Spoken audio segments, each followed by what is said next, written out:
The federal government has hit back at Lagos-based non-governmental organization Socio-Economic Rights and Accountability Project SERAP over its various litigations against the government of President Muhammadu Buhari as a result of the government's decision to gag the media in Nigeria.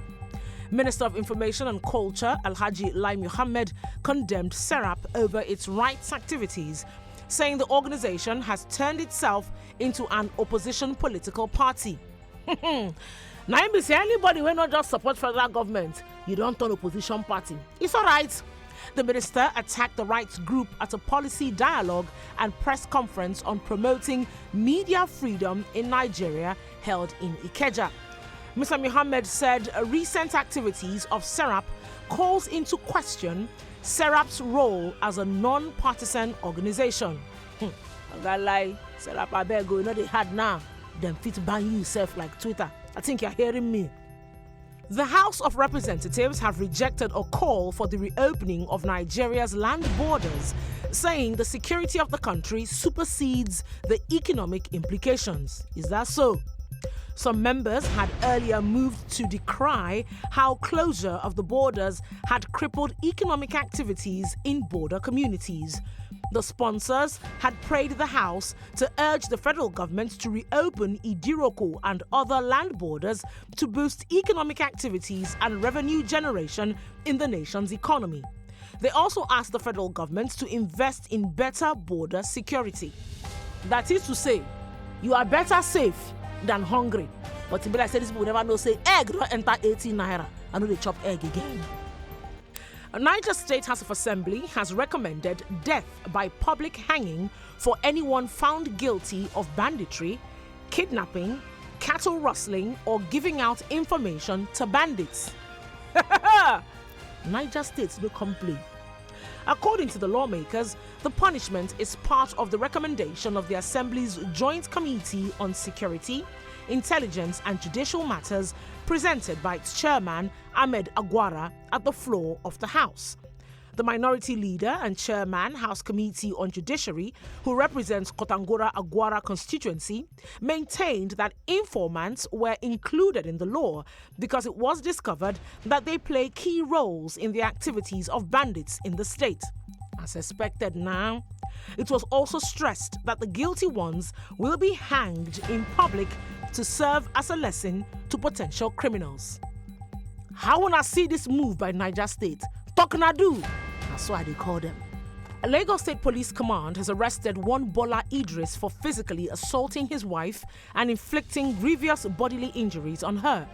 The Lagos State Domestic and Sexual Violence Response Team, DSVRT, said it received a distress call from the survivor who called to report that her husband of 17 years locked her up in the factory they jointly own, pounced on her, and beat her up. Oh, go! As per Dum where she be now, I think. Okay. Head of DSVRT, Titilola Adeni, in a statement, said the woman sustained life-threatening injuries in the process and was fearful that if she didn't escape, she would have lost her life. The victim said physical, emotional, and financial abuse is a norm in her 17-year marriage. You see this thing where they happen, I never still understand. Person carry you, they do talking drum, you still remain there. Okay. The wife beat her. Idris Adeni's action contravenes the Protection Against Domestic Violence law as well as the criminal law of Lagos State 2015. I think we're not here. Lagos State no they carry this kind of thing they play. If then they beat you or you see person when then they beat, help us shout them. Shout them. You go meet him mate for inside prison, you hear? The Bo Kabiri Ogoni, an elite organization of Ogoni elders in Rivers State, have cried over an alleged occupation of their farmlands by AK-47 bearing herdsmen. The elders, in a statement titled "Before We Are Killed Again," alleged that the armed herders were destroying their farmlands with their cows. They added that the herdsmen seized vast areas of their farmlands under effective cultivation across 5 communities in Kana and Eleme local government areas of the state. The elders have described the actions of the herdsmen as a threat to peace and security in the 2 councils. Una go talk say give your brothers space, make their cows chop. You sure say na only cow chop na they cause this kind of wahala so? You sure?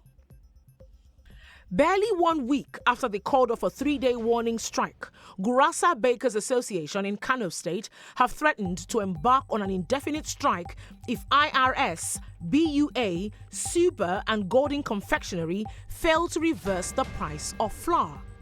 The association's chairperson, Fatima Owalu, said nothing had changed since they called off the warning strike, prompting them to embark on an indefinite industrial action until authorities and stakeholders do the needful. The price of flour went from 9,500 naira to 16,200 naira in a short period of time. Me don't stop to the chop bread since now. Number do me, not on the chop now. A 400-level optometry student of Abia State University, Uturu, has been confirmed dead after jumping down from a 3-story building. He was reported to be on drugs when he jumped from his lodge called Favor Lodge, located off campus on Saturday evening, which was World Drug Day this year. Reports by students revealed that the deceased, Francis Chibike, in the video recorded after he took a hard drug known as Colorado, was unable to contain its effects. You no get head to carry, you no get head to carry. Now you turn Superman. Say no to drugs. No coming back if you die. I'm Onyi Sunday, and those were stories lost to the headlines this week. Join us Mondays to Fridays at 1 p.m. on 99.3 for stories others forgot to tell you. Aproko walk no go kill me last.